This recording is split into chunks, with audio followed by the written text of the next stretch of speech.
Il y a cette tendance sociétale, mais aussi pour ce qui concerne un juriste juridique évidemment, à diluer les standards de protection quand on se retrouve face à une criminalité d'exception.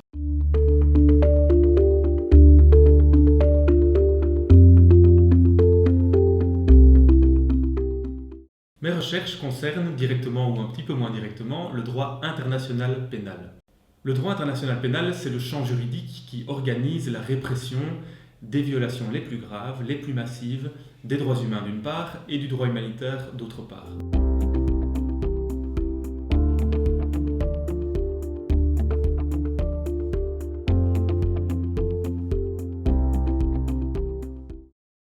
Les auteurs de ces trois catégories de crimes, ces trois crimes internationaux, comme on les appelle, peuvent être poursuivis, doivent être poursuivis, que ce soit devant des instances étatiques ou des juridictions internationales. En Belgique, par exemple, on a connu une série de cours d'assises assez médiatisées, assez techniques aussi juridiquement, en lien avec le génocide rwandais. Et moi, ce qui m'intéresse le plus dans cette matière, c'est de voir comment les acquis, les standards communs de justice résistent ou au contraire s'effritent face à cette forme extrême de violence.